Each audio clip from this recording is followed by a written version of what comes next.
Y que se aguante. Vale, pues buenas tardes a todos y a todas. Gracias por acompañarnos un día más en nuestra tertulia progresista. Hoy nos acompaña el embajador de Palestina en España y Cristina del Valle.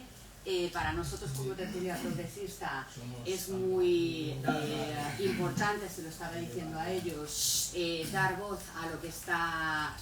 voz a ellos y que nos puedan contar de primera mano qué es lo que se está viviendo a día de hoy en Palestina. Como sabemos todos, llevamos meses asistiendo atónitos a una vulneración manifiesta de los derechos humanos en Palestina, a un auténtico genocidio, más de 20.000 muertos, más de la mayoría de ellos niños, niñas y mujeres. Ha habido llamamientos desde el alto representante de la Unión Europea y como si no, y como os decía, para nosotros es fundamental hoy poder escucharles, desde luego como tertulia progresista trasladaros todo el apoyo al pueblo palestino y sin más, cuando queráis. Cristina. A ver, yo para que luego cierre el señor embajador. Y bueno, otras gracias, Estefanía, que hacía años que no nos veíamos y bueno, hemos estado viendo hasta que cuadró la agenda para poder vernos, y gracias al embajador porque él sí tiene una agenda apretada e importante, y bueno, pues regalarnos su tiempo y poder compartir aquí entre gente que prácticamente nos conocemos todos y todas, y muchos de ellos y ellas han viajado a Palestina. Mi relación con Palestina fue a partir de la creación de la plataforma de mujeres artistas contra la violencia de género.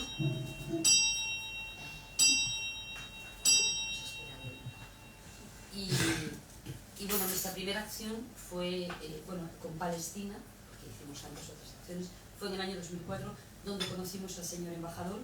En ese momento nos recibió el señor Arafat, y el viaje lo organizamos con Arafat y con el exministro Moratinos. En ese momento no era ministro, estaba el Partido Popular gobernando, y fuimos a Palestina 6 meses antes de que muriera o fuera asesinado el gran presidente palestino Yasser Arafat. Fue nuestra primera experiencia. A partir de ahí seguimos realizando acciones con Palestina, creo que hasta el año 2010-2012, unos 6-7 viajes, siempre estratégicamente en Navidad, porque era cuando sabíamos que el foco mediático se volcaba ahí, en lo que era la plaza del pesebre de Belén, en un momento como era la Navidad, y bueno, con el simbolismo y lo que significaba. La plataforma de mujeres artistas nace un poco, para quienes no lo conocéis, con la idea de poner voz a la situación de violencia que sufren las mujeres en el mundo, en sus casas, en sus países, en los conflictos armados, bajo guerra de ocupación, como refugiadas.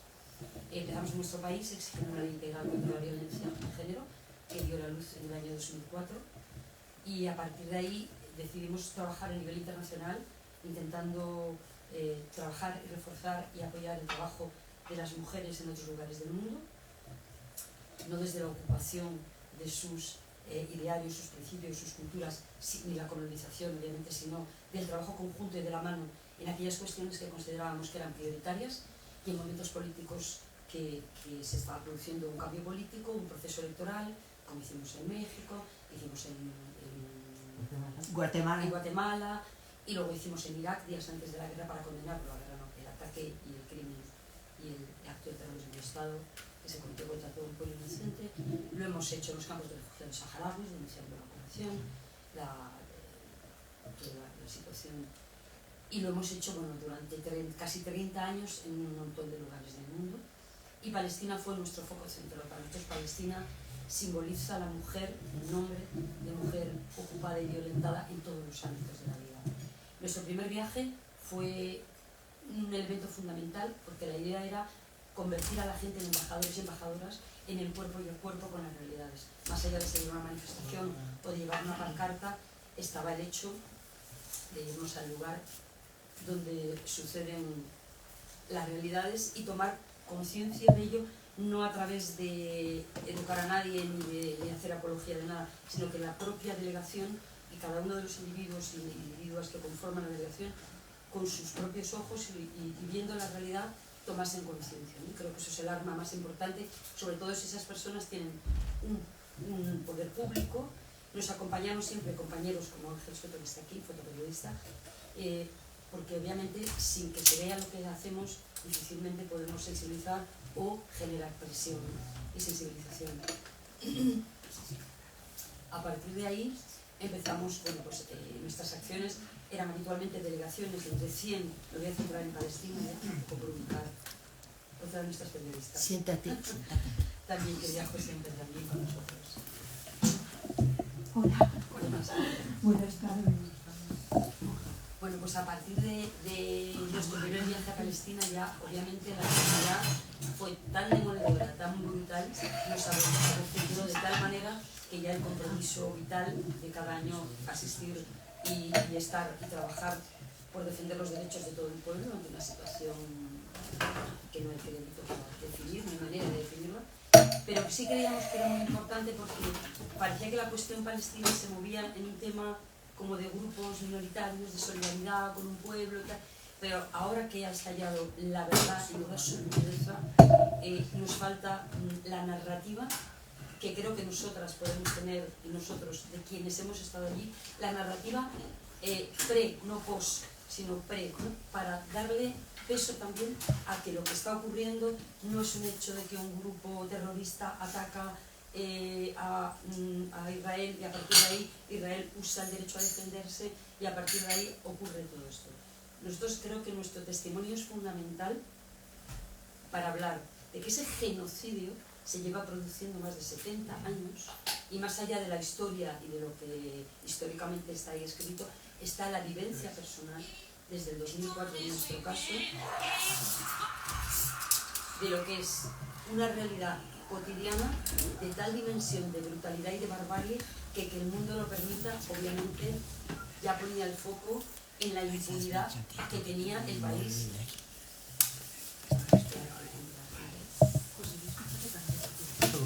Sí, que no quiero interrumpir de nada, leche.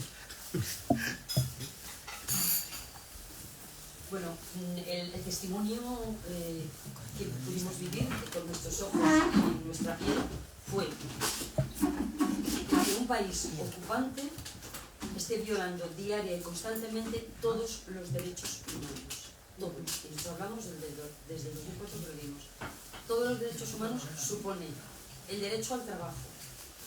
Hay más de, bueno, hay un muro de 700 kilómetros que construyó ilegalmente Israel, de 700 kilómetros que tiene 10 metros de altura. Ese muro casualmente pasa por la zona de acuíferos, bordea todos los acuíferos, las zonas de agua, esa es otra de las guerras, la guerra del agua, y de tal forma que como fuimos testigos, y no desde la teoría, sino desde la visión real, de pronto veíamos como colegios quedaban con un muro delante dividiendo el mismo patio, como casas quedaban absolutamente con el muro delante y casi no podrían abrir ni sus puertas, como las tierras de los agricultores y trabajadores de la tierra palestinos, de pronto casualmente sus tierras quedaban confiscadas al otro lado del muro, perdiendo toda la capacidad si vives de la agricultura, de la ganadería. Por lo tanto, ya la violación del derecho al trabajo flagrante e ilegal se producía. No solo en ese, lo que supone la construcción del muro, sino que además hay más de, no sé cómo dar las cifras las dará el embajador, pero hay centenares de checkpoints. El checkpoint son puestos de control militares por los que tienes que pasar, todas hemos sufrido. Y la situación para los extranjeros y extranjeras, obviamente siempre mucho más limpia, porque tienes más capacidad para defenderte. Aún así, nosotros sufrimos en nuestra propia piel como, entre otras muchas escenas, cuando contar batallitas, se nos obligó a bajarnos de un autobús a una delegación de más de 100 personas y a poner nuestros pasaportes en la boca para tener las manos limpias mientras éramos apuntadas con armas por parte de los soldados israelíes. En su mayoría chicos jóvenes, de no más de 20-25 años, muchos inmigrantes latinoamericanos, colonos a los que se les ofrece gratuitamente trabajo, la ocupación de las tierras de los palestinos, de sus casas, etc. En esos puestos de control militares, la humillación, imagínense si a nosotros nos hacían eso, lo que no hacen a la gente palestina. Fuimos testigos de cómo delante de nosotros eran paradas ambulancias en el puesto de control militar para entrar en Belén. Belén era nuestro punto de donde nos ubicábamos. Belén es una ciudad con 40.000 habitantes, cercada enteramente, es una cárcel abierta solamente, sin techo, es una cárcel sin techo. Si hay y los puestos de control se abren con un horario concreto. Por lo tanto, para una emergencia, para una te mueres, no puedes ser asistido. Estoy hablando del año 2004. Desde entonces, por no contar ya el resto de los años donde nos pilló la operación profundidad.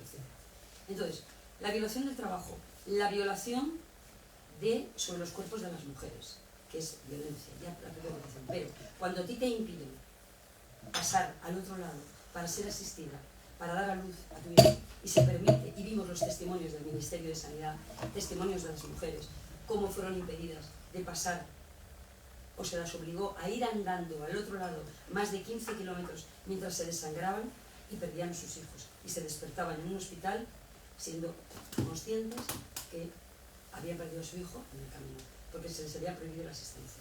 Delante de nosotros, creo que uno de los años, no se me olvidará nunca, en el autobús que íbamos, porque son colas y colas y colas de espera, lo que te impide pues, ir a trabajar, estudiar, no saber en qué momento te van a retener o no te van a retener, o sea, un maltrato psicológico brutal, brutal. Y delante de nosotros pararon una ambulancia, llevaban a un niño de 12 años, iban sus padres, les obligaron a salir a los padres, les sacaron fuera. Hay, que suelo contar al embajador, me parece terrible, peor que en la época de los nazis. Los palestinos tienen diferentes carnés de diferentes colores para poder moverse por los sitios, algo que la gente desconoce y no sabe. Y de pronto, en uno de los informes que hicimos, que llevamos al Parlamento Europeo y a Naciones Unidas, tenemos las imágenes de una mamá que está en el puesto militar y dice: no, usted puede pasar, pero sus niños no. No, usted se tiene que dar aquí retenida, sus niños no. Y ves a los niños llorando y le dicen: iros a casa del tío Ahmed, porque y los niños llorando, mamá. Es, o sea, terrorismo de Estado. Terrorismo de Estado. Y no hay otra. Terrorismo de Estado. Cometer actos de terror constantemente sobre la población. Nos reunimos con las madres de los niños asesinados en los puestos de control militar, con la supuesta disculpa que eran niños terroristas y que es que de pronto vieron que podían ir cargados de explosivos y entonces los mataron antes de comprobarlo. El maltrato, especialmente la violencia contra las mujeres, ¿no? Contra los cuerpos de las mujeres, el acoso de los soldados, la violación. Y luego un informe que hicimos, que llevamos al Parlamento Europeo y a Naciones Unidas, sobre la situación de las presas palestinas. Que ese es un capítulo gravísimo en el que trabajamos durante meses en mi casa turnándonos para poder dormir y seguir trabajando, porque era tan flagrante, tan escandaloso, trabajando en coordinación con los movimientos civiles palestinos, cómo y cuáles son las condiciones en las que están las mujeres presas en una cuestión que se llama la prisión administrativa, que es una forma ilegal que no existe en ninguna legislación, y es que a ti te pueden detener sin ningún tipo de prueba y tenerte en la cárcel el tiempo que considere el país ocupante y sin ningún cargo. Algo que se utiliza obviamente para maltratar a las familias, para humillar, para meter terror. Nos contaban cuando los niños iban a visitar, las pocas veces que les dejaban a sus mamás o a sus papás, tenían que entrar por unos pasillos de metal y los soldados iban golpeando los metales para que los niños aterrorizados al final desistieran de ir a ver a sus familias. Entonces es terror organizado, terrorismo planificado. Eso es, bueno, lo que es el sionismo, el fin. Acabar con el pueblo palestino, arrancar todo lo que tenga que ver con la historia. No damos crédito a la situación, por ejemplo, de la arrancada de árboles, o sea, dejar las tierras muertas. Nosotros hicimos plantación de árboles, acciones para reivindicar la existencia de un pueblo al que quieren borrar y al que están borrando de la historia, con la complicidad del mundo entero. Y ese es el fin del sionismo, lo ha sido siempre, es histórico, se puede ver. Es absolutamente, quienes han estado en Palestina lo vimos absolutamente de una manera nítida en todos los ámbitos, ¿no? Y al colmo fue ver a un gran dirigente político como fue, y un hombre de paz como fue el señor Arafat, preso. O sea, imagínense al presidente de un país preso en la mucata como estaba, sin poder salir, en unas condiciones que no os puedo describir, de indignidad total, con la dignidad que tenía el gran presidente Arafat y toda su gente, encerrados en la mucata sin poder moverse. Y mientras celebraba una reunión con nosotras, un helicóptero dando vueltas y las tanquetas israelíes vigilando constantemente todo. Vivir así es para volverse loco. O sea, la dignidad, la valentía, todo lo que construye los valores de un pueblo como es el pueblo palestino, creo que no lo tiene ningún otro pueblo, porque resistir de la manera que se resiste en esas condiciones, cuando ya los niños padecían, nos reunimos con psicólogos y psiquiatras de asociaciones palestinas, el 90% de los niños padecen ansiedad crónica, muchos de ellos depresión, crisis de ansiedad, pánico, la pérdida de la ruptura del valor de la familia en el sentido de la protección. Había niños que cuando los soldados israelíes entraban ilegalmente en las casas de los palestinos, humillaban a la familia, golpeaban a los miembros de la familia, muchos niños veían y sentían que ya su familia no tenía el valor para protegerles. Entonces, si mi padre no me protege, si mi hermano no me protege, yo tengo que buscarme la vida. Entonces, ¿cómo se rompen los lazos también que se establecen dentro de la familia en las cosas más profundas? Es de una perversidad y de una indignidad y de una maldad y de un ideario diabólico, o sea, diabólico, porque eso es diabólico. Y bueno, luego la dignidad de las mujeres, la imagen esta que han intentado manifestar, o sea, poner en los medios, ¿no? La manipulación mediática tan brutal de dibujar a las mujeres como apartadas de la cuestión política, cuando hay cientos de organizaciones políticas de mujeres que trabajan en el ámbito político, en el ámbito social, en el ámbito artístico, en la lucha diaria. Algo que nos pareció ejemplar e increíble fue como una de las casas de mujeres víctimas de violencia, porque en el mundo entero la violencia es una realidad, que Palestina tampoco, no solo no niega, sino que la hace pública para que la sociedad se avergüence. Cuando nosotros, nuestras casas de acogida de mujeres víctimas, han permanecido durante muchos años en el absoluto silencio y ocultación, porque parecía que era una vergüenza para la sociedad decir que había centenares de víctimas escondidas en casas de las que no se podía decir públicamente porque los agresores estaban en las calles. Sin embargo, cuando estuvimos en la casa de mujeres víctimas de violencia en Belén, en Betlahem, con la que establecimos una relación continuada de colaboración, lo primero que nos dijo la Autoridad Nacional Palestina fue: nosotros, porque llevamos expertas también para un poco de intercambio de buena praxis, ¿no? ¿Cómo trabajáis vosotros? Como mujeres que dirigían también casas de acogida. Y nos quedamos todas impresionadas con lo que nos dijeron. Y era: nosotras no ocultamos la casa está protegida, pero no la ocultamos. Todo Belén sabe que aquí existe una casa de mujeres víctimas, porque las mujeres no tienen que avergonzarse de nada. Es la sociedad la que tiene que tomar conciencia. Y eso creo que también dice mucho para desmantelar todo el ideario contra el pueblo palestino y contra la cultura palestina. Decir que, bueno, para mí hay un hecho que me marcó mucho en una de las reuniones con más de 100 mujeres activistas palestinas, cuando preguntamos cuáles son las prioridades que queráis que traslademos en nuestros encuentros internacionales, a nuestros gobiernos, Parlamento Europeo. Y una mujer me dijo: queremos tener derecho a la cultura.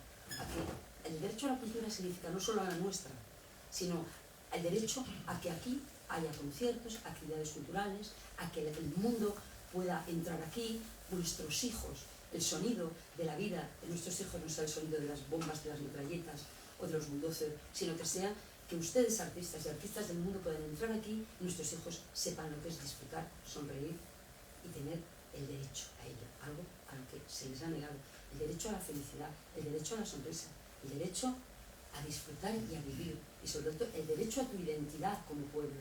Lo de los colonos, que el embajador contará con mucho más conocimiento, pero desde el hecho real y desde la experiencia personal, nosotros asistimos a la ocupación de un niñato que no tenía más de 25 años, ¿os acordáis? En la casa de una familia de 2 personas mayores, enfermas, mayores de 80 años, que tuvieron que salir de su casa porque le echaron unos días antes y estaban en una tienda de campaña en condiciones inhumanas, y el niñato impresentable, soberbio, ocupante del colono, estaba allí riéndose. Intentaron hacerle entrevistas a los compañeros, por supuesto ni abrió, y al poco rato de estar allí vino la policía israelí, nos echó, etcétera, etcétera. Entonces, bueno, un poco a grandes rasgos, simplemente dar testimonio de que a lo largo desde el año 2004 hasta el 2012 fuimos testigos, cientos de mujeres y hombres, artistas, activistas, defensores de derechos humanos y medios de comunicación, de que lo que ocurría en Palestina era un genocidio lento. Bueno, estuvimos durante la operación Plomo Fundido, también nos pilló allí, y fuimos también testigos del asesinato en una mañana de 1.300 civiles, en un ataque brutal. Y bueno, nuestra estancia allí fue donando sangre en los hospitales, intentando ayudar en todo lo que se podía. Terrible, terrorífico. Entonces, como fuimos testigos, ya nadie nos va a decir, ni nos va a engañar, ni nos va a contar lo que no es verdad. Y la realidad en Palestina es que el mundo lleva permitiendo años y años y años un genocidio, y que hay un Estado que está ejerciendo el terrorismo contra otro Estado, y que un Estado ocupante lleva violando los derechos humanos de todo un pueblo años, y sin embargo se mantienen relaciones comerciales preferentes con ese país, cosa que no se permitiría en ningún otro país, y se sigue permitiendo que este genocidio, que está borrando a toda la población de Gaza, borrando toda la historia del pueblo, se está haciendo. Entonces, bueno, simplemente dar mi testimonio como testigo y como de tantos, poniendo voz a tantas y tantas personas que hemos podido viajar y vivirlo en primera persona. Nuestra solidaridad absoluta y completa, y por supuesto el apoyo incondicional a la causa palestina, al embajador, y darle las gracias por la generosidad de estar aquí cuando sabemos la agenda que tiene y la situación emocional por la que está pasando todo su pueblo, a quien él representa en este país. Así que muchas gracias.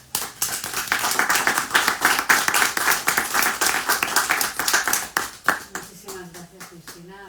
Reiterarle nuevamente al señor embajador las gracias por que nos haya hecho hueco. Para nosotros es un auténtico lujo poder contar hoy con usted y poder contar con Cristina.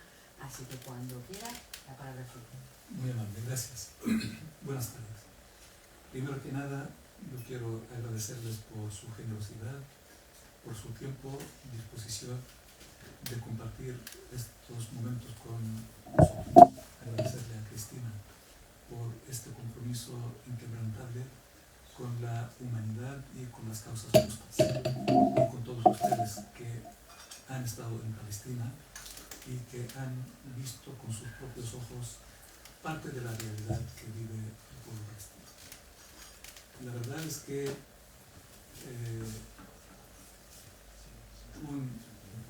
un novelista que es mi preferido, García Márquez, afirma que la realidad supera cualquier ficción, y nada más certero que lo que dice Márquez, porque lo que vivimos hoy en Palestina realmente ni en las novelas ni en la ficción se podía imaginar. Y otro título de García Márquez, Crónica de una muerte anunciada. La verdad es que Israel no esconde ni lo que hace ni lo que pretende hacer. Tiene el mérito de decir, anunciar, afirmar lo que quiere hacer, y no deja nada para la imaginación ni para el análisis. Simplemente nuestros amigos en Europa y en Estados Unidos no quieren ni escuchar ni ver, y cuando escuchan y ven, simplemente se niegan a aceptar lo que escuchan y lo que ven.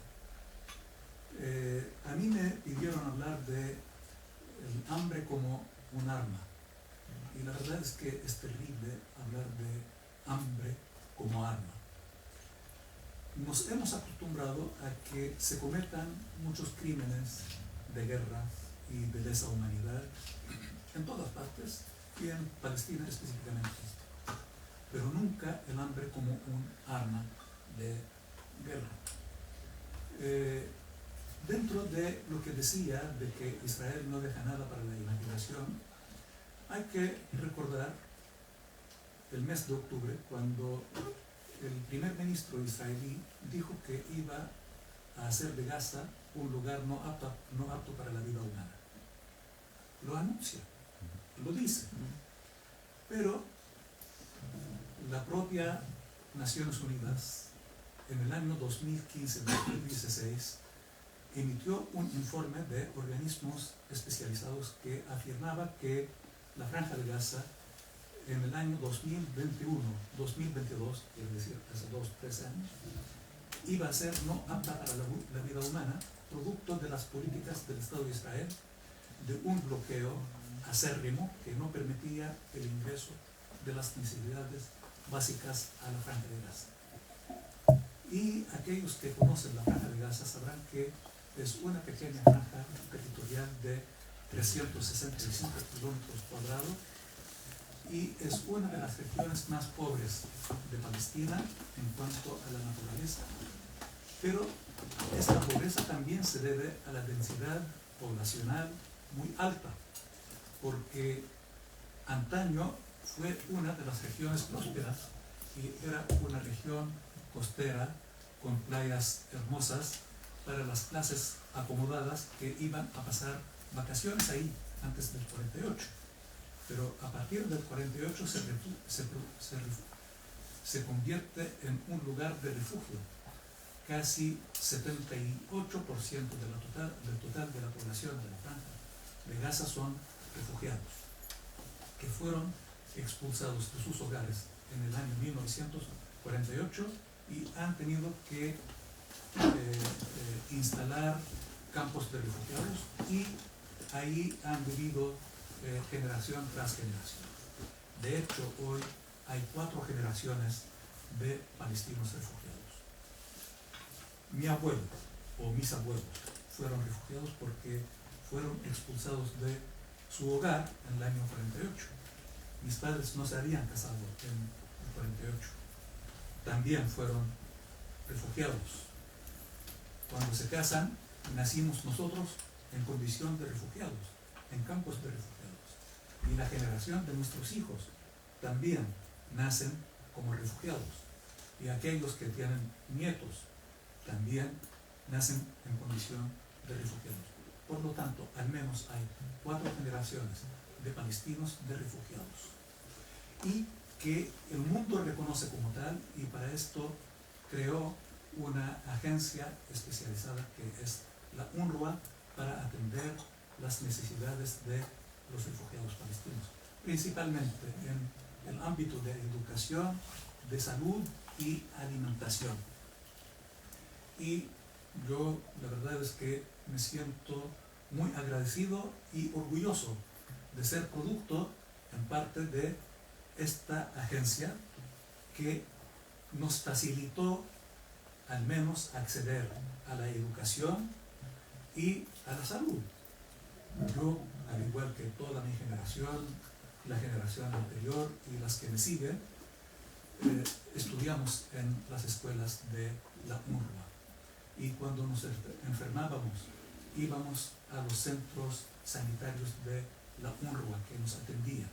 Por lo tanto, le debemos mucho a la UNRWA, que hoy está siendo castigada y está el intento de eliminar la UNRWA, y lamentablemente, como siempre, hay cómplices y partícipes de la comunidad internacional que viven, no sé si enajenados, hipnotizados o un estado de solipsismo, pero todo lo que dictamina Israel lo toman incuestionablemente, porque Israel acusó a 12 funcionarios de la UNRWA de haber participado el 7 de octubre, por lo tanto, sin investigación, sin esperar los resultados, ignorando el principio de la justicia, de que un acusado es inocente hasta que se demuestre la culpabilidad. Entonces, 16 países que son los mayores aportantes han cortado la ayuda a la UNRWA en momentos en que la UNRWA es la principal organización que brinda ayuda a la población palestina de la Franja de Gaza, que vive hambruna. Y esa hambruna no es producto de pobreza ni de una catástrofe natural, sino tiene un autor conocido con nombre y apellido, que es el Estado de Israel, que una vez más no deja nada para la imaginación, porque en octubre Yoav Gallant, que es el ministro de Defensa, anunció que iban a cortar el suministro de agua, de electricidad, medicamentos, alimentos y combustible. Lo anunció y calificó a los palestinos de animales. Si nosotros o cualquiera calificara a otro pueblo de animales, el mundo se estremecería. Pero como se trata de Israel, esto pasa desapercibido. Y el anuncio de que se aplica este boicot de los elementos más básicos para la vida humana pasa desapercibido. Fíjense, cuando Rusia atacó a Ucrania y cuando hubo algo muy lejos de compararse con lo que hace Israel, la señora van der Leyen, el señor Biden, Macron y todos han salido, pero en trompa, a condenar y a exigir implementar el derecho internacional. Pero aquí se anuncia y se aplica y simplemente no pasa nada. Hoy hay una reunión de ministros de Relaciones Exteriores de la Unión Europea. Y hoy están discutiendo si solicitar un alto el fuego o no. Alto el fuego. 164 días. Hoy se cumplen 164 días del genocidio y aún están dudando si pedir un alto el fuego o no. La verdad es que esto no es ser cómplice, esto es ser partícipe del genocidio, porque al mismo tiempo de oponerse al alto el fuego, suministran a Israel armas para seguir matando. ¿Y esto qué es? Es ser partícipe, es ser parte de este genocidio. Al mismo tiempo, piden a Israel facilitar el ingreso de la ayuda humanitaria. Piden.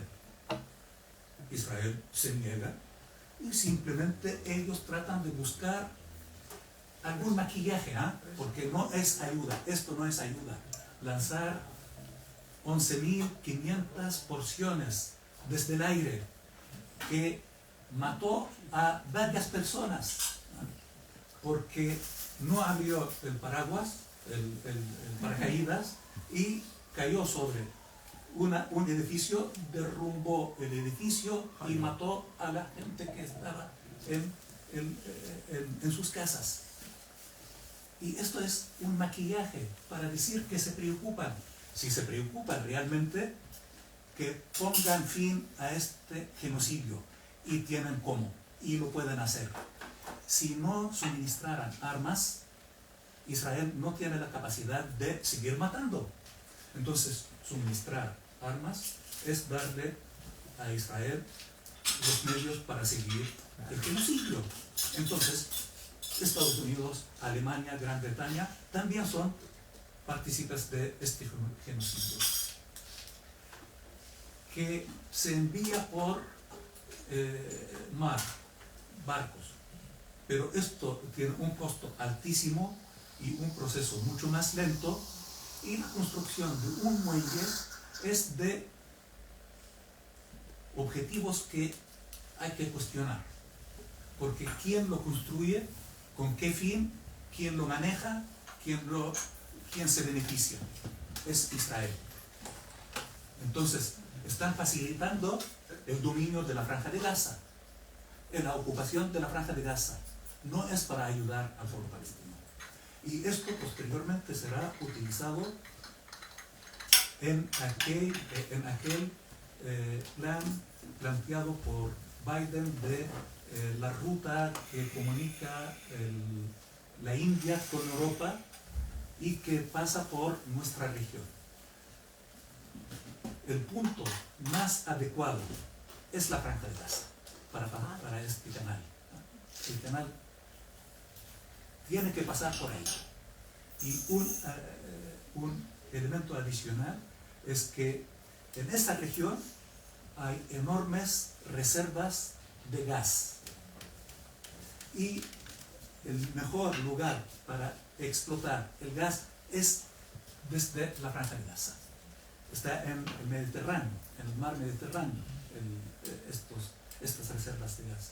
Pero el lugar adecuado, ideal, es desde la Franja de Gaza. Entonces, todo esto es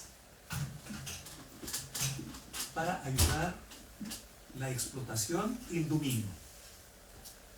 Volviendo a los objetivos declarados del Estado de Israel.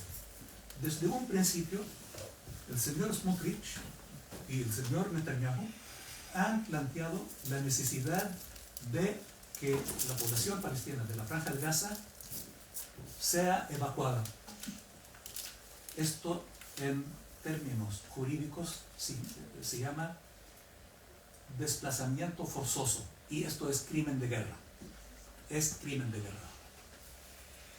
Pero como es tan flagrante y tan claro, entonces no pueden hacerlo.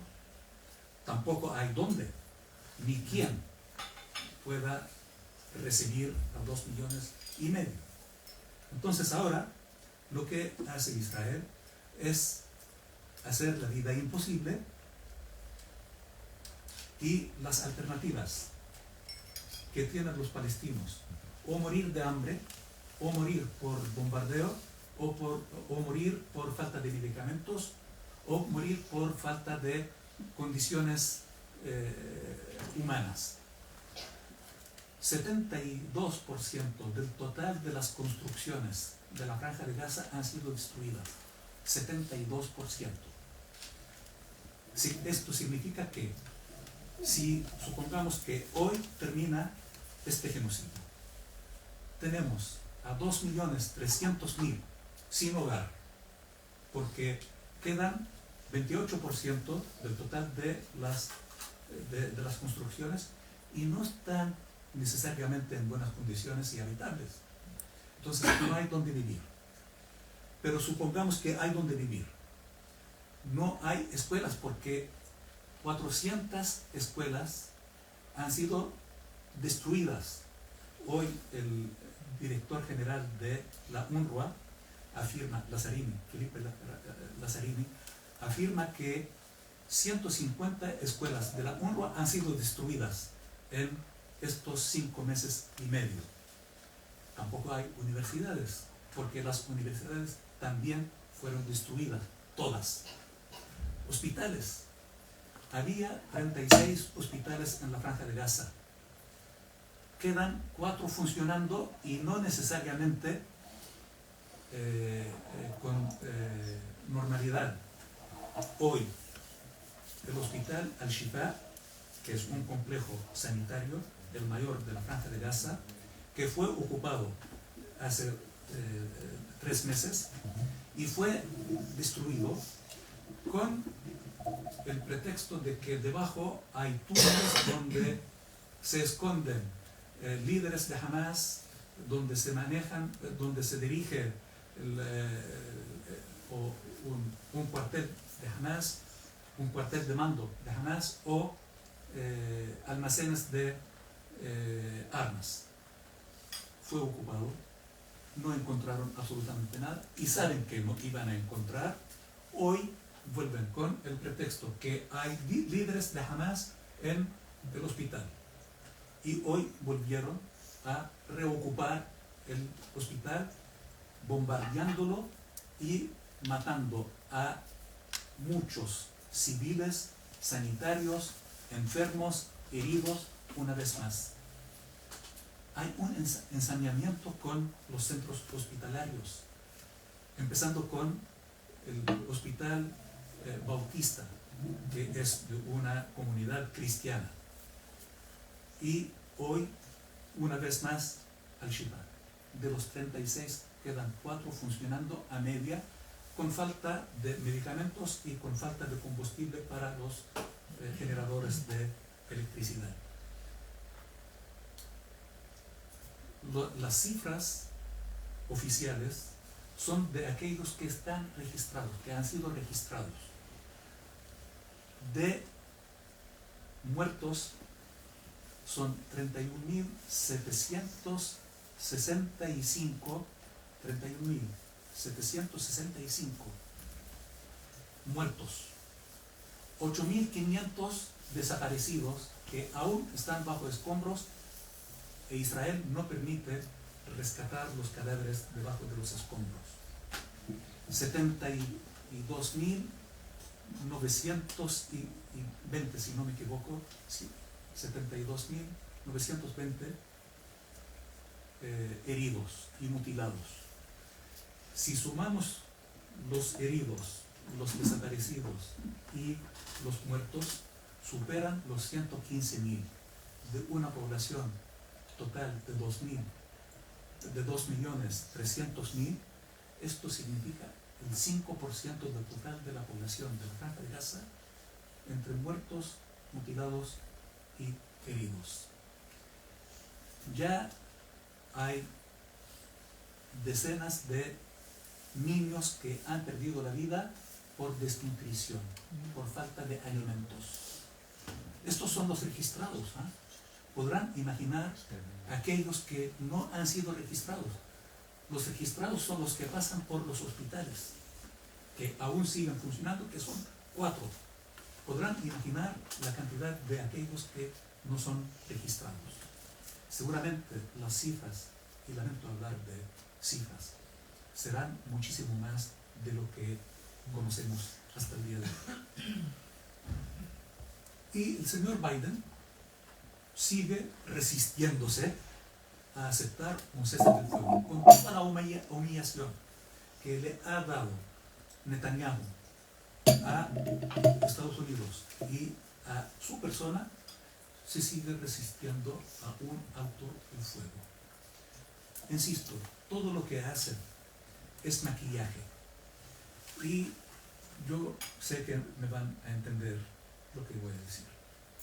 Nosotros crecimos en un mundo donde domina el eurocentrismo, donde los conceptos, los valores, la cultura dominante es la europea.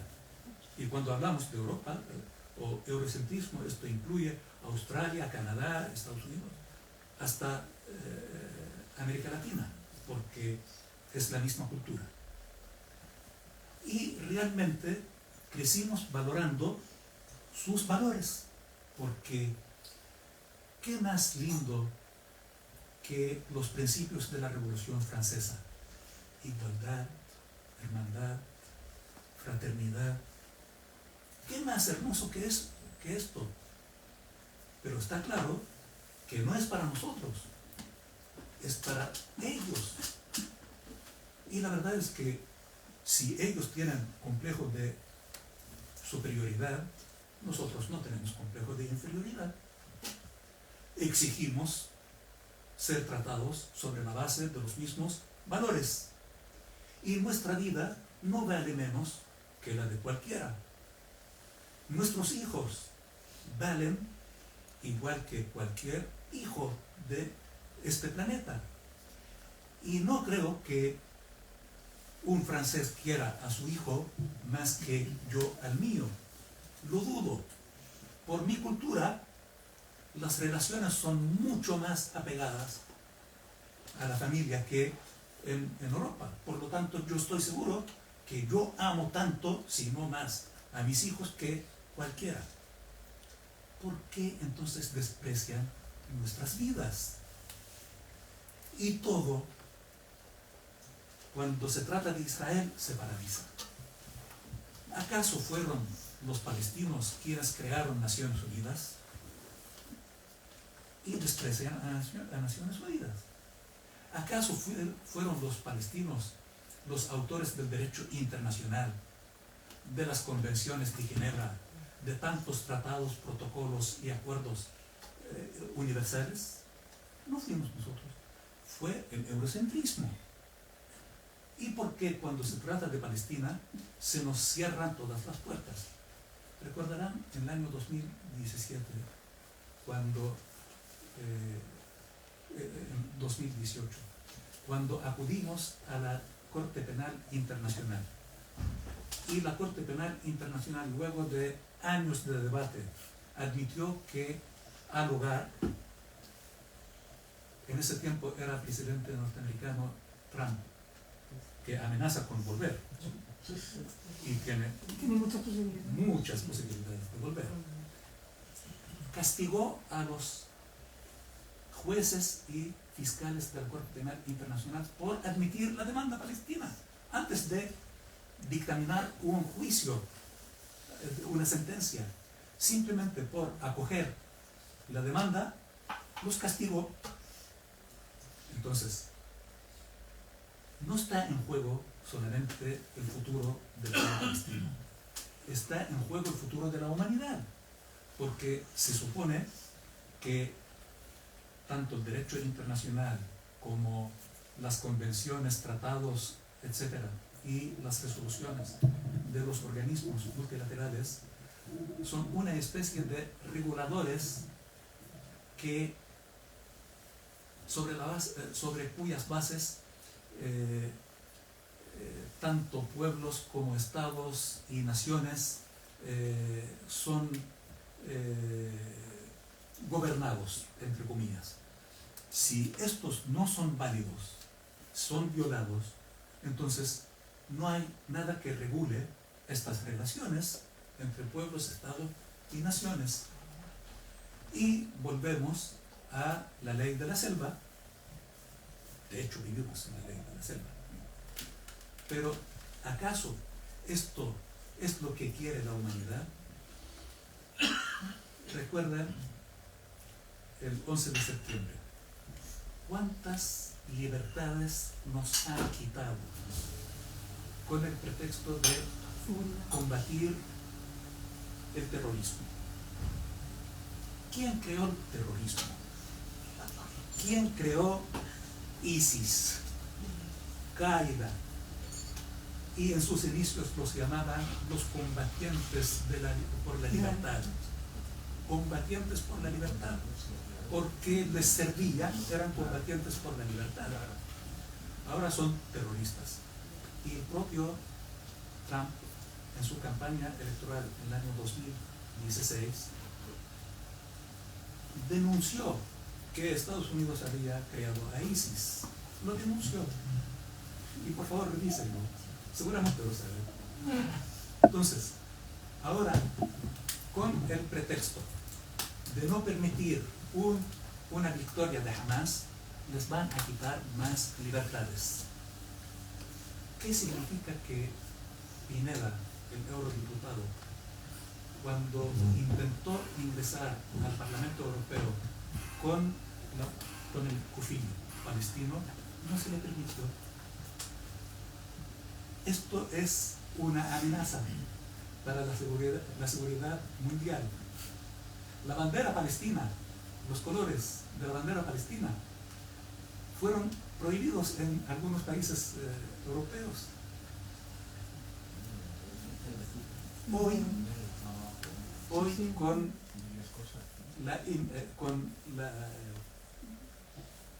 la reocupación del hospital Al-Shifa en la Franja de Gaza, también detuvieron a los periodistas de Al Jazeera y otros bien identificados, y son conocidos, y son los únicos que transmiten en directo. Fueron detenidos, pero antes maltratados. Se sabe que son periodistas. Y, ¿cómo se llaman estos? Los autos de transmisión, estos móviles fueron destruidos. Las carreras. Fueron destruidos. ¿Cuál es el mensaje? Es que no quieren que se transmita lo que ocurre. Al tiempo que el señor Netanyahu afirma que va a por una operación terrestre en Rafah, con todo lo que el mundo le pide que no lo haga, lo va a hacer.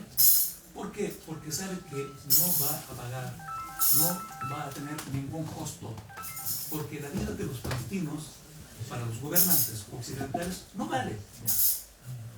Entonces puede hacer lo que quiera. Pero aún así no quiere testigos. No quieren testigos. No quieren testigos. Claro que es así. Luego nos hablan de democracia. Pero si los pueblos están en contra de este genocidio, ¿cómo los gobernantes, que supuestamente son representantes de sus pueblos, cómo van en contra de la voluntad de sus pueblos? Entonces, discúlpenme, y sé que me van a entender, estos valores que nos venden son falsos.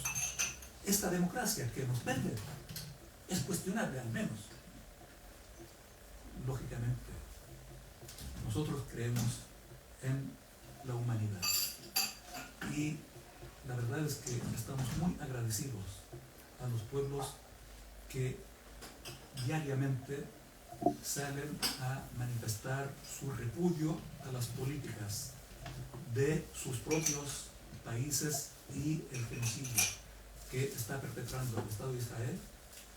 Estamos muy agradecidos porque realmente lo necesitamos. Y aunque muchas veces piensan que esto no tiene valor, sí tiene mucho valor. Para la víctima tiene un gran valor saber que hay gente que siente lo que sufrimos. Esto nos alienta, y aunque no sea algo que tenga un resultado inmediato, pero sí lo necesitamos y lo valoramos. La verdad es que nuestro pueblo, no solamente en la Franja de Gaza, también en Cisjordania se está perpetrando otro genocidio, pero ahí pasa desapercibido porque el volumen del crimen, del genocidio en la Franja de Gaza tiene toda la atención concentrada ahí, y en Cisjordania es poco lo que se sabe. Sabrán que en los últimos 164 días de genocidio en Cisjordania han perdido la vida 435 palestinos asesinados. Han sido encarcelados más de 8.000. Luego nuestros amigos en Europa y en Estados Unidos exigen la liberación de los 134 rehenes que tiene Hamas. Está bien, le aplaudimos, y que sigan exigiendo. Pero ¿qué pasa con los más de 10.000 palestinos rehenes también? Porque, como decía Cristina, pueden pasar años sin cargo, sin acusación, sin juicio, simplemente porque se le antoja a un oficial tenerlo detenido. Hay casos de algunos que han pasado 12 años bajo la figura de detención administrativa. 12 años, sin juicio, sin cargo. 12 años, porque se le antoja. Entonces, al tiempo que exigen la liberación de los 134, yo también lo exijo, pero que exigen la liberación de todo un pueblo. El señor Netanyahu tiene a toda la humanidad de rehén, porque hoy todo el mundo coincide en la necesidad de detener el genocidio. Simplemente el señor Netanyahu, que tiene varios casos ante la justicia israelí por corrupción, y sabe que el día que se detenga la guerra genocida, él puede ser encarcelado por corrupto.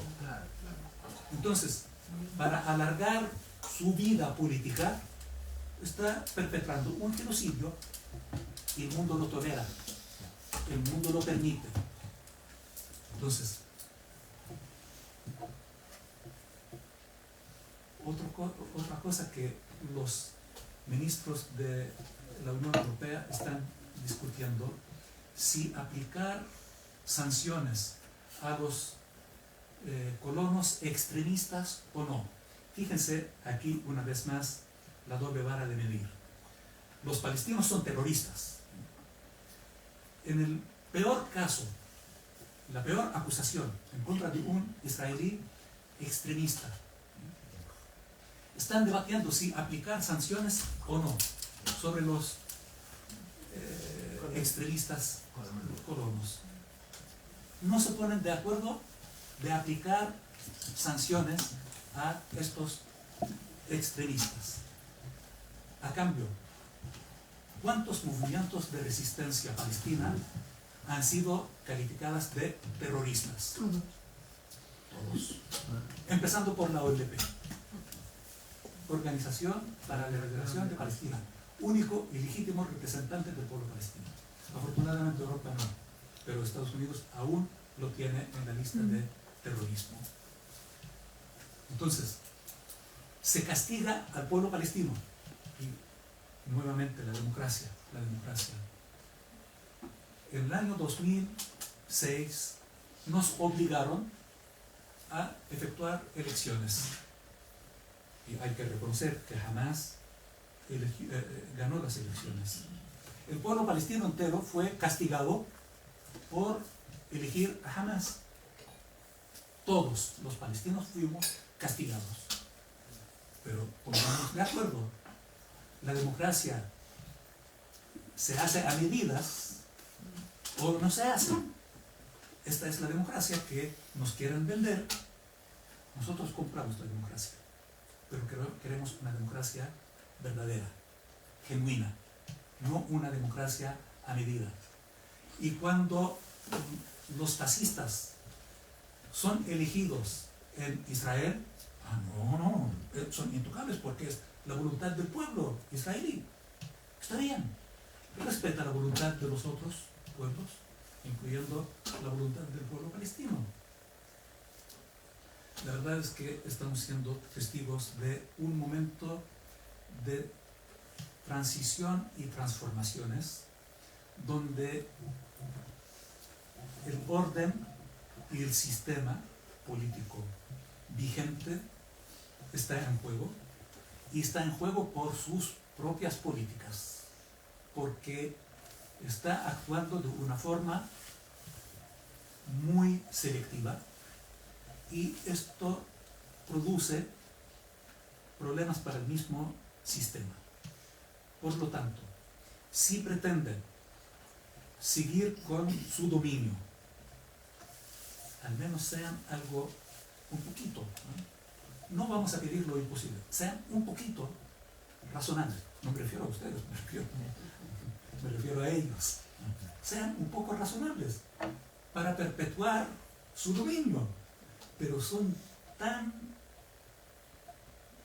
evidentes que no lo hacen. Nosotros, una vez más, y para terminar y permitir que ustedes hagan las preguntas que quieran, somos un pueblo milenario que ha permanecido en su tierra a lo largo de miles de años, a pesar de las invasiones y los invasores que han pasado por ahí.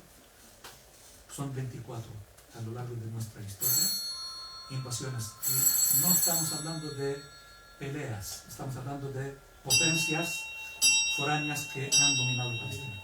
24 a lo largo de nuestra historia, y hemos permanecido ahí y vamos a permanecer ahí.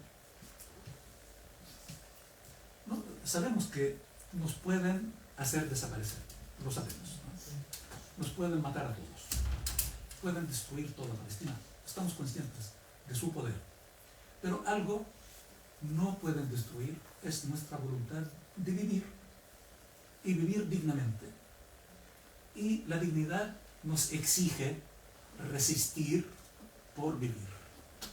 Y no vamos a renunciar a ello. Y sabemos que el futuro es nuestro. Gracias.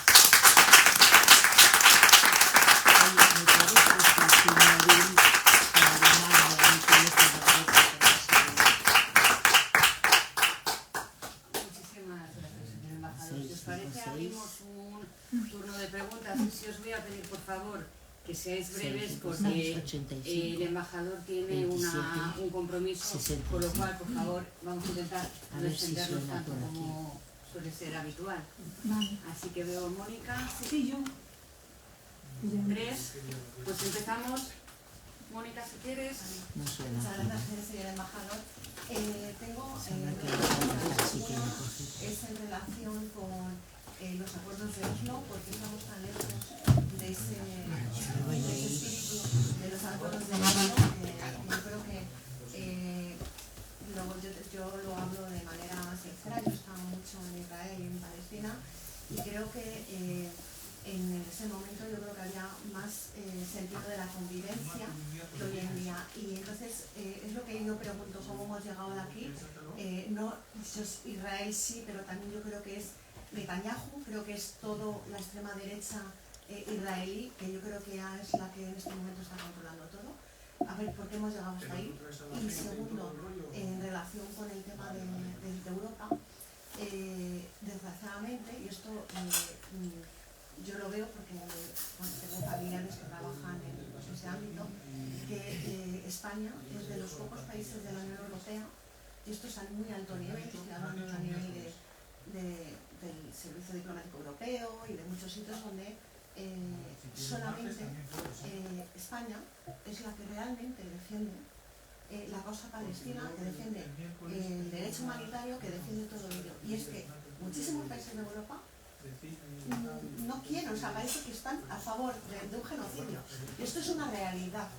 Y yo creo que yo tampoco entiendo por qué hemos llegado también ahí, porque es que parece que ha habido un cambio de discurso en 10 años, en 15 años. Entonces quería un poco ver su visión en este aspecto.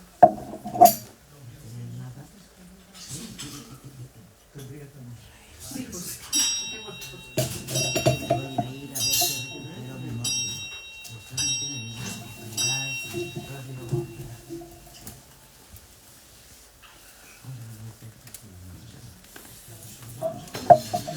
Siguiente, por favor. No puede ser. ¿Sigamos? Sí. El mes pasado, el New York Times publicó un informe muy completo que demostraba que mucho tiempo antes del ataque de Hamas, el servicio de inteligencia del gobierno israelí sabía perfectamente lo que iba a pasar. Y no actuaron, dejaron que pasara para tener una excusa para atacar Gaza. Quería conocer su opinión sobre esto, y quienes hemos estado en esa frontera sabemos cómo es, sabemos que no se mueve una mosca sin que los servicios de inteligencia israelíes sepan lo que está pasando ahí. Es muy difícil entrar, es más difícil salir, y es imposible que ocurriera eso sin que no supieran nada. ¿A qué se debe esa pasividad? El informe de New York Times dejaba claro que sí tenían conocimiento de que eso iba a suceder y dejaron que pasara. Siguiente, Gracias. Hola, buenas tardes. No sé, ¿se me oye bien desde aquí? Sí. Si no tienes sitio ahí, si quieres. No, vamos. Vente. Pues de aquí a aquí. No, si se me oye... Te oímos. Si se me oye suficiente.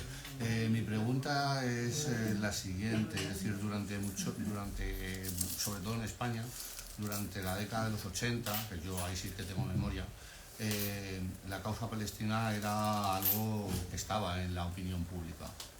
¿No cree usted que se ha perdido, por lo menos en España y probablemente en Europa y en otros lugares, la batalla de la opinión pública de la causa palestina, y que se ha dejado a lo mejor de trabajar esa parte, y que ahora, que yo creo que en parte se está recuperando, pero claro, se está recuperando a través de una enorme tragedia humanitaria?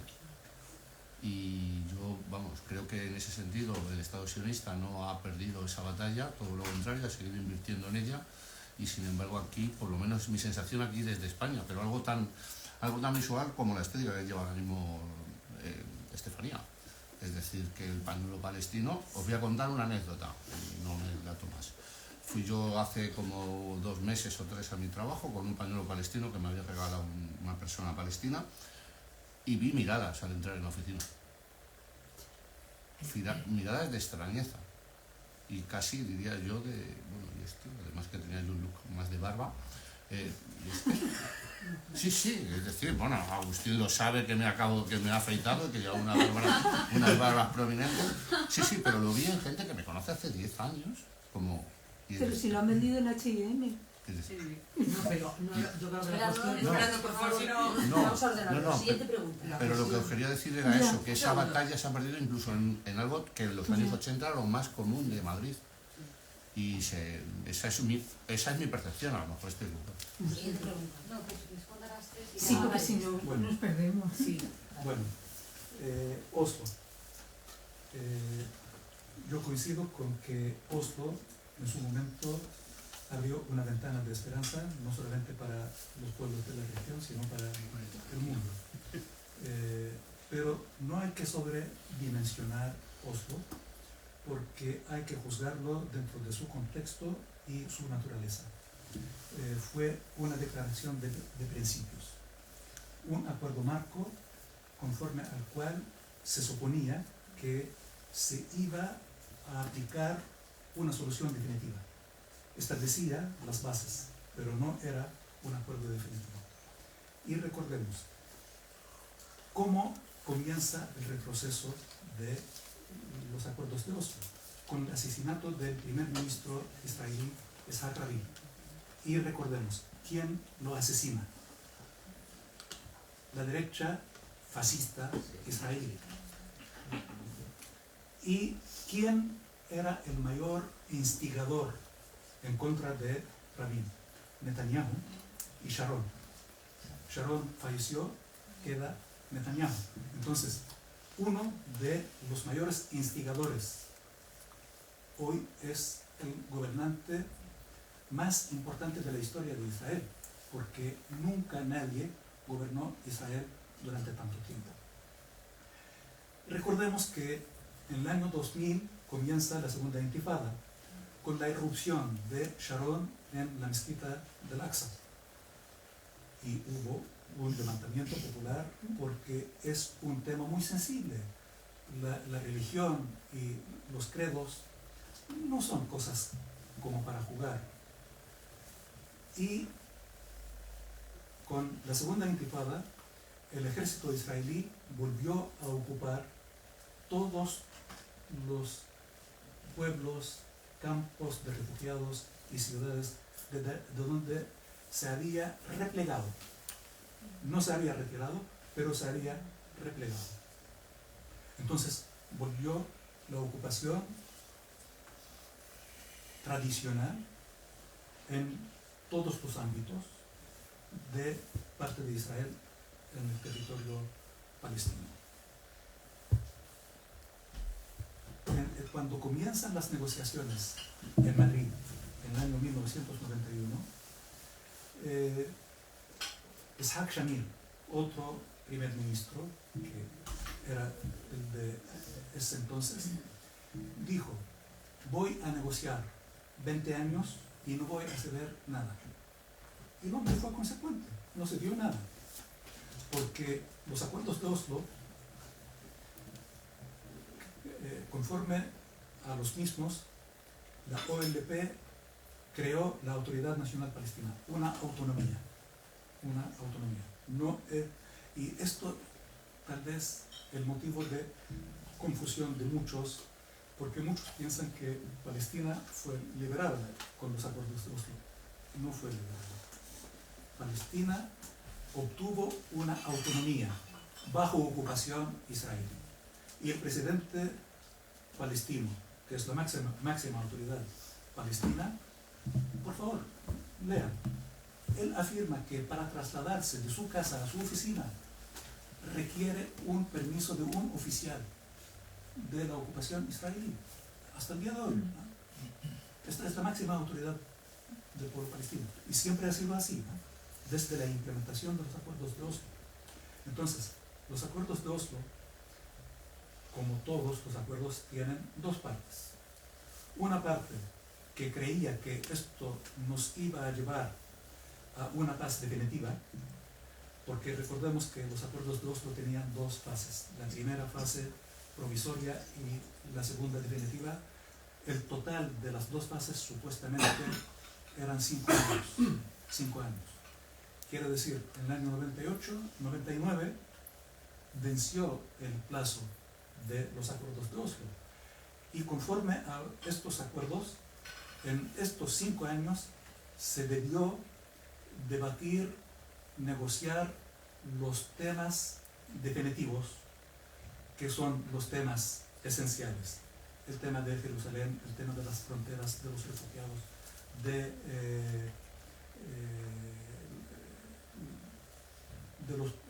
los recursos naturales, etc. Estos tenían que ser negociados, pero lamentablemente ya llevamos 25 años del vencimiento de aquel plazo y seguimos bajo ocupación, y peor, porque hoy hay más de 800.000 colonos en Cisjordania. Cuando se firman los acuerdos de Oslo había apenas 140.000 colonos. Entonces se multiplicó 5 veces. Desde el 7 de octubre a la fecha se han instalado 7 nuevos asentamientos en Cisjordania. Han sido confiscados más de 30.000 dunums, que para el territorio palestino son dimensiones inmensas. Han sido expulsados de sus hogares comunidades beduinas de diferentes partes. Este es el objetivo de Israel desde la conferencia de Madrid, pasando por Oslo hasta el día de hoy. Y reitero, Israel anuncia todo lo que hace y lo que pretende hacer. Cuando Shamir dijo que iba a negociar y que no iba a ceder nada, lo decía en serio. El mundo no quería creerle. Y aquel hombre que tuvo el valor de firmar los acuerdos, y que yo no juzgo sus intenciones, pero al menos sus hechos es que firmó, pagó con su vida. Entonces esto es una muestra de la esencia de la sociedad israelí. Y esto no es producto del momento, ¿eh? Esta extrema derecha fascista israelí no es producto del momento. Hay que recordar, Israel cuando fue creado en el año 48 fue un modelo de izquierda que fue enamorado por la izquierda, al punto que muchos de la izquierda iban a pasar temporadas en los kibbutz. Y algunos llegaron al punto de hacer un paralelo entre los kibbutz y los soviets, que eran una especie de soviets. Con el paso del tiempo, la sociedad israelí adoctrinada pasa paulatinamente hacia la derecha, llegando a la extrema derecha fascista. El punto de inflexión fue en el año 1977, hace 47 años, cuando la derecha israelí gana las elecciones, con Menachem Begin. Menachem Begin, que fue fundador y líder de Herut, Stern y Ergun, y fue, junto con Shamir, acusados de terrorismo y eran demandados por la justicia británica por terroristas. Estos son los hechos, esta es la historia. Entonces, el señor Begin, con Sharon, su ministro de defensa, representaban esta línea que no es de derecha, es fascista. Desde siempre lo ha sido. Y este adoctrinamiento va avanzando a lo que vivimos hoy de una sociedad israelí. Si juzgamos por la representación en el Knesset, el Parlamento, el mes pasado se votó el Estado palestino. 99 de los 120 votaron en contra de que haya un Estado palestino. 99. Hay que calcular que en ese momento se ausentaron algunos. Entonces, estos, si asistieran, posiblemente hubieran votado también con los 99. Y hay que recordar que hay una minoría palestina representada en el Parlamento israelí. Estos son los que votaron en contra. ¿Qué quiere decir esto? Que la población israelí mayoritariamente es de extrema derecha. Ahora, esta extrema derecha seguramente no va a cambiar de un día para otro. Nosotros sí apostamos por un cambio en la sociedad israelí, que no va a ser lento y no se va a producir por sí. Esto requiere un trabajo a nivel internacional. Y yo pienso que la comunidad internacional tiene una gran responsabilidad y una gran obligación, porque son los responsables de lo que está pasando en Palestina. Recordemos que Israel fue creado por la comunidad internacional. Y aquellos que tenían que pagar por lo que han hecho en contra de los judíos, Alemania, nazi, no pagó nada. ¿Quién paga? El pueblo palestino. Y los alemanes hoy, lejos de ser objetivos, son antipalestinos y son tan racistas como en los años 30 y 40 y cambia su objeto de discriminación, que ahora son los palestinos. En Alemania se prohíben las manifestaciones pro-palestinas. Entonces, esto es racismo. Esto es racismo. Otra falacia, la libertad de expresión. ¿Dónde está la libertad de expresión en estos países que sancionan a aquellos que se atreven? Y yo quiero agradecer a este país, a su gobierno y la mayoría de sus componentes, porque realmente, y esto es otra pregunta, la otra pregunta. Sí, me apuro. Afortunadamente no es solo España, porque también hoy en la Unión Europea se discute una carta que envió el presidente Pedro Sánchez con el primer ministro irlandés solicitando someter el tratado de asociación Unión Europea con Israel. No sabemos si van a aprobar alguna medida. Yo no voy a adelantarme, no soy muy optimista, espero equivocarme, pero hay algunos países como Irlanda, España, Eslovenia, son pocos, ¿no? Pero no menos valiosos.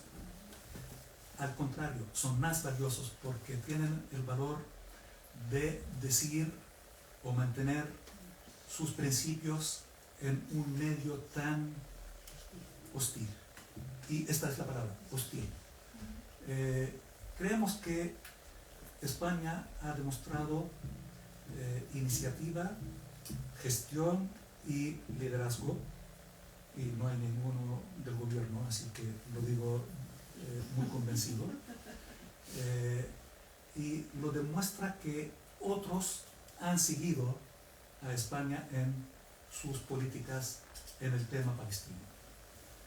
Y espero que España siga por esta línea y confío que va a seguir, al menos lo anuncian y tengo que creer lo que anuncian. Mientras no cambie el gobierno. Si cambia el gobierno no van a seguir en esa línea porque la derecha de este país está al igual que el resto de las extremas derechas. Porque estamos justísimos de tiempo. Bueno, sí, lo siento, pero es que era... Palestina en los años 80 era un tema presente y contaba con el apoyo mayoritario de la población, es cierto. Pero ha habido varios acontecimientos a nivel mundial que han impactado en Palestina. Primero, recordemos que a fines de los 80, principios de los 90, cae la Unión Soviética. y la comunidad de países socialistas, que sí apoyaban a la lucha del pueblo palestino. Y esto fue un golpe no solamente para los palestinos, para muchos otros, pero especialmente para los palestinos. Y querrámoslo o no, esto cambió la correlación de fuerzas a nivel global y en lo que es el tema palestino. Otro tema. En el año 91 fue la Guerra del Golfo, donde se dio una alineación de el llamado mundo civilizado occidental. Yo no quiero que esto se vea como Oriente contra Occidente, norte contra el sur, musulmanes contra... No, no es así. Pero los intereses de estos han llevado a la guerra del Golfo, donde hay un gran beneficiario: Israel y Estados Unidos. Otro elemento: los atentados del 11 de septiembre, donde se ha creado un clima anti-musulmán, anti-árabe, y hay que reconocer que no todos saben diferenciar entre árabe y musulmán. Pocos saben que en el mundo árabe hay muchos cristianos. Siendo la cuna de Cristo, les parece raro que haya cristianos. Es inconcebible, ¿eh? Pero este es el relato dominante y hay que luchar en contra de este relato. Y para ser más objetivos, también las divisiones internas palestinas han debilitado a la causa palestina. Y como decía un compañero, ha afectado el valor moral de la causa palestina, las divisiones internas. Hay que reconocerlo. Todo esto afectó la posición de Palestina, su causa y su lucha a nivel mundial. Ahora está recuperando algo, pero no del todo, y como te dices tú, con un costo humano sumamente alto. Esperamos que de esta no retrocedamos y que, como dice el gobierno español, que de esta tiene que salir el Estado palestino. Teniendo el Estado de Palestina, seguramente vamos a tener la oportunidad de mostrar la otra cara, porque yo pienso que el gran éxito del relato israelí occidental es la deshumanización del pueblo palestino. Y para ser justo, la deshumanización no viene solamente por parte de Israel, viene también por parte de aquellos que creen que aman a Palestina. ¿En qué sentido? Porque nos tratan como héroes. Y los héroes no son seres humanos comunes. Y a los héroes se les exige más que al común de la gente. Entonces, si ahí mueren palestinos, está bien, pero si son héroes, tienen que soportarlo, porque son héroes. No somos ni los diablos que promueven el relato israelí y sus aliados, ni somos los héroes que promueven nuestros amigos. Somos gente común y corriente, como cualquier pueblo, que sentimos frustraciones, dolores, sufrimiento, lloramos, cantamos, reímos, amamos la vida y queremos vivir como los demás, simplemente. Y para terminar, la pregunta de que era imposible e impenetrable la frontera. Que lo sabían. Y que lo sabían. Mire, con el 11 de septiembre se promovió una teoría que los árabes eran tan tontos que no eran capaces de planificar aquel atentado. Y ahora yo sinceramente pienso que hay mucho de racismo en esta teoría, porque los israelíes tan superiores, ¿cómo pueden ser burlados por un grupo de ignorantes? No, pero no, en realidad eran como unos malvados. Pero déjame terminar. Yo no puedo afirmar ni una teoría ni la otra, pero si esto fue creado por seres humanos, puede ser burlado por seres humanos, porque la inteligencia no es exclusiva de unos y otros no. No, pero no es que sean más inteligentes, es que también tienen más tecnología. Bueno, yo no puedo afirmar ni una cosa ni la otra, pero también hay mucho mito de Israel y sus poderes. Miren, hace 6 meses Alemania compró un sistema de defensa israelí. El ministro de defensa alemán salió a decir que Israel va a defender a Alemania. Fíjense, el sistema, la cúpula de hierro, ha sido incapaz de interceptar misiles primitivos que lanzó Hamas. Y cohetes. Y cohetes. Entonces, si fueran un poco más sofisticados, van a burlar la cúpula de hierro y de plata y de oro, ¿no? Entonces, no es tanto lo que dicen que es el mito. Hay mucho mito. Y dentro de este mito hay muchas partes vulnerables. Yo no puedo afirmar una cosa ni la otra, pero hay que considerar que puede ser un complot para justificar la limpieza étnica, puede serlo, pero también puede ser que realmente lo han burlado y han burlado el mito. Bueno, yo les agradezco. Álvaro, gracias.